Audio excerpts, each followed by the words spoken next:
Hi, I'm Rachel, and thank you for joining me today for a sample session of Minding Me. Minding Me are sessions or a time when we simply look at how we can look after ourselves just by being kinder and more compassionate with ourselves. And it's easy to do, but I hope this is an opportunity where we can really look at it, explore it with some enjoyment, to really get the most out of our lives. I try to regularly check in with how I am, because I then start to learn and gain an insight as to what I need. So to get us started, I'd love you to just have a moment to reflect on how you are right here, right now. And in this moment, with no necessary analysis, just to find one word to describe how you feel. My word right now would be curious. And it's just about sitting with that, with no judgment, just with curiosity actually, and then just to let it go. So without doubt, we are living in extraordinary times with extraordinary challenges. But it's also true that even in these times we can help ourselves, whatever our situation, to find ways to remind us of beauty, to help calm anxiety, and to find that little spot of peace inside us. We all have a capacity for peace and joy. Indeed, we were born with that capacity, despite what we allow our minds to tell us. So we are going to find time, and to use this time especially to grow that peace and joy, so that not only we can use it to keep positive and to keep calm, but also to really enhance the better our experience of life. Now, I know that many of you love your gardens and find great solace in nature. If you don't have a garden, it may be about just hearing a bird song through your window.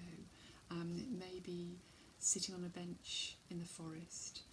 It may be looking out to sea with a view, or remembering those views out to sea, or in the forest. And nature can be, and gardens can be, a powerful analogy for how we are. So with that in mind, we'll play with that idea a bit, and we're going to become skillful gardeners of our own minds. We're going to learn to take out the weeds, or the kind of negative self-criticism, and we're going to grow very special green shoots instead. And this will help us to learn how to be more positive and less self-critical, and to live more in the present, and to do this with kindness and patience. We are going to cultivate our own gardens. So to get going on a second little experience, and to be really here, body and soul, we're going to start with a really gentle exercise that brings the all of you here and present. It's very easy and as straightforward as breathing. It's called embodiment and centering. So all you have to do is literally to be comfortable in your seat, and you can either close your eyes, or if you feel you may fall asleep, maybe just gently lower your gaze as if you're looking down at the floor, but gently. And I welcome you to just take a deep breath.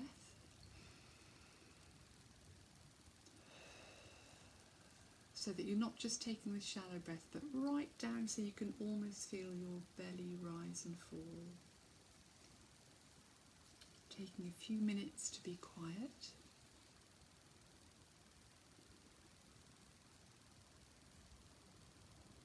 And I want you to recall those times when you felt, or a time when you felt really relaxed and really content. It may have been after a lovely Sunday lunch, maybe looking across at a beautiful view that you remember.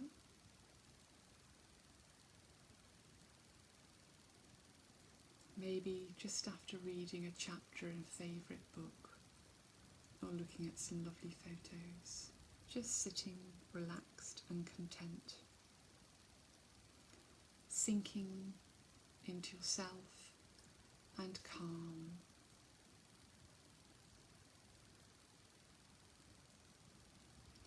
Seeing if you can allow yourself to sink into those same sensations, those beautiful, relaxing sensations, physically allowing your stomach to sink and relax,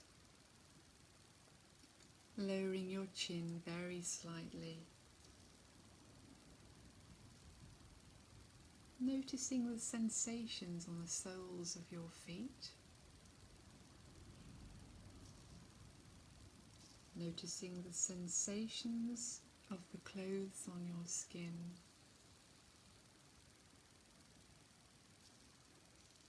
taking 3 very slow, quiet and calm deep breaths down into your tummy.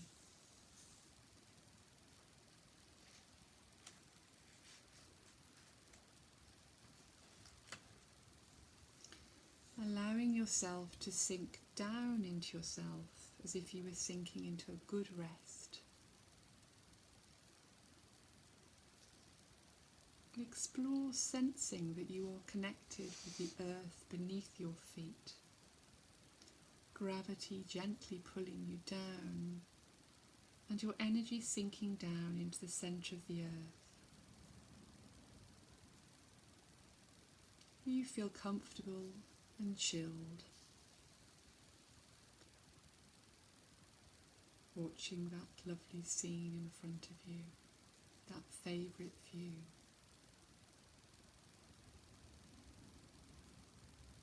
Content and relaxed.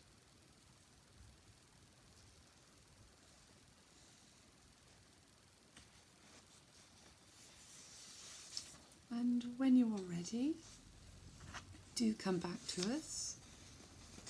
Gently open your eyes. Have a little shake out if you need to. A stretch if you can. Just feeling the oxygen circulating around your body.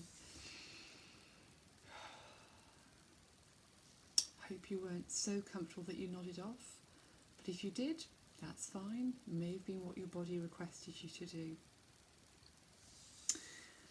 So what is it to be mindful? Just explore this a little bit. My understanding is it's an easy and accessible way to experience peace by seeing the beauty, often in the mundane. It is a sensual way, that is using all of our senses, to being present with ourselves in the here and now. It's that simple. Because often we allow our minds to get distracted into what happened in the past, yesterday, 2 weeks ago, years ago, or to keep thinking about what's going to happen in the future. And what that does, whilst that can be relevant sometimes, what it can do is if we do too much of going back in the past or into the future, we lose that opportunity to really experience life in the here and the now. Because that's what we have, the here and the now, all together. This is the reality, the present. And to really experience it using our senses and connecting to the beauty that is in the mundane as well as the incredible is really about enhancing our lives. So what's important as well to start a real lovely practice of being mindful is to create your own mindful space. It's important that when you join the sessions, if that's what you want to do, and I'd love you to join us, it's important that you're sitting in a place in your home that is tranquil and just for you. And that's about perhaps shutting the door on any family that you may live with, or carers that come into your home to support you, or even just the TV. Just shutting that all out, with courtesy obviously. Maybe allow the dog or the cat in as long as they're quiet, but important that this space is just for you. It's a place where you sit, contemplate and relax and just be. And for these sessions it's particularly useful because it lends itself all the more to you getting the most out of this time. So, a mindful space. Mine consists of a very comfy chair, a small table by my side. I'm seated luckily next to French windows so I can see out into green space. I have a couple of paintings, this one in view very often. On my table at the side I often have a bunch of flowers. I may have a crystal. This is a rose quartz crystal. Now crystals have been used for centuries for their healing properties and they're part of the natural world as well. This is a rose quartz crystal, apparently particularly conducive to healing properties. And I also have a tiny little shell with tiny miniature shells inside. These are from one of my favourite beaches. I do try not to take all the pebbles and the shells away from the beach or there'd be none. But this collection I've just made together over a couple of years. And also something or an object of beauty or something that is a happy memory for you or a special gift. And mine happens to be an absolutely beautiful little book. It's about 100 years old now actually. It's called The Garden of the Nightingale and it comes with the most exquisite pictures. If I can just show you. So beautiful, beautiful watercoloured drawings inside. A photograph of a loved one is also another lovely item to have near you.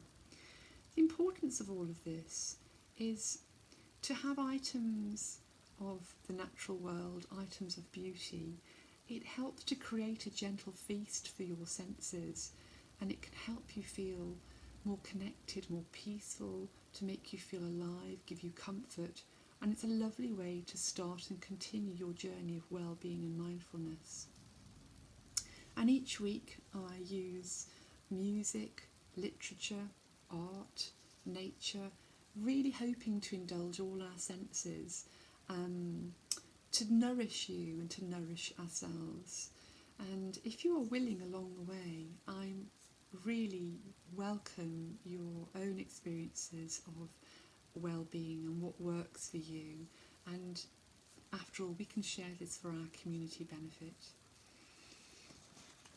So finally, I'm going to leave you with a poem today by Derek Walcott, one of my favourite poets.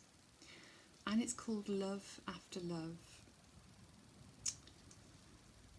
The time will come when with elation you will greet yourself arriving at your own door, in your own mirror, and each will smile at the other's welcome and say, sit here, eat.